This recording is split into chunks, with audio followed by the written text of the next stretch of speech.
Fala galerinha, Tim, beleza? Bora pro nosso estudo de terça-feira. O quadro Você Sabia, que vem apresentando pra gente 3 curiosidades a respeito da história que nós estamos estudando essa semana. A primeira curiosidade, ela vem deixando claro pra gente que a Bíblia não se contradiz. Porque no texto de 2 Crônicas, aparece que houve 10 anos de paz no reinado de Asa. E daí quando a gente vai para 1 Reis, muito pelo contrário, a informação que aparece lá é a seguinte, ó. Houve guerra entre Asa e Baasa, que era o rei de Israel, todos os seus dias. É óbvio que o texto não está falando que houve guerra, batalha todos os dias.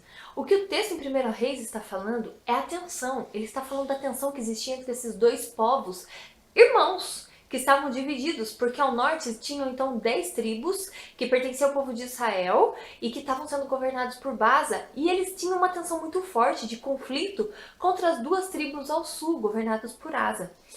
A segunda curiosidade, também muito interessante, vem falando do exército etíope, o exército de Zera, que partiu em batalha contra Asa. Esse exército ele era gigantesco, formado por 1 milhão de homens, somados com mais 300 carros de guerra. E Asa então partiu para guerrear contra eles com 580 mil homens. 300 homens armados com espada e escudo, que pertenciam à tribo de Judá, somados com 280 mil que pertenciam à tribo de Benjamim, que iam com arcos e também com escudos. Claro, né? Davi contra Golias. A vitória foi de Asa. Por quê? Asa confiou em Deus. Ele não foi para essa batalha sozinho. Ele não foi nem louco de fazer esse tipo de loucura, de guerra. Ele então confiou em Deus e Deus trouxe a ele a vitória. E a terceira curiosidade vem falando um pouquinho a respeito do que aconteceu depois dessa vitória, que foi uma vitória santa. O que aconteceu? Foi enviado então para falar com eles o profeta Azarias, isso está lá em 2 Crônicas, no capítulo 15. E Azarias ele falou palavras que animaram o rei. O rei tinha acabado de ganhar assim uma vitória que aos olhos do ser humano é impossível.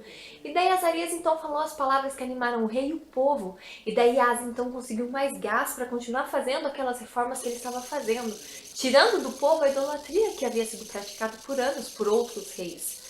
Mas uma coisa interessante para a gente analisar é uma citação do profeta Azarias, muito interessante, que diz assim, ó.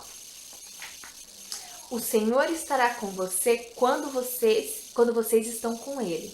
Se o buscarem, ele deixará que o encontrem, mas se o abandonarem, ele os abandonará. Olha que interessante esse texto que o profeta disse lá atrás, para Asa, e até hoje esse texto é verdadeiro. Deus virou para eles e falou assim, é o seguinte, eu vou estar com vocês se vocês quiserem estar comigo. A partir do momento que vocês não quiserem estar comigo, que vocês me abandonarem, eu também não vou estar com vocês. Se vocês quiserem me encontrar, eu vou permitir que vocês me achem. E essa é a realidade, sabe por quê? Porque nós servimos a um Deus justo. Nós servimos a um Deus que ele não vai cometer injustiça de obrigar alguém a ser salvo quando essa pessoa literalmente deixa claro que ela não quer ser salva. Mas se você quer Deus, não importa se você é perfeito ou imperfeito, ou melhor, todos nós somos imperfeitos. Se você quer Deus, ele vai permitir que você o encontre. Que Deus o abençoe e que você busque verdadeiramente a Deus na sua vida. Beijo.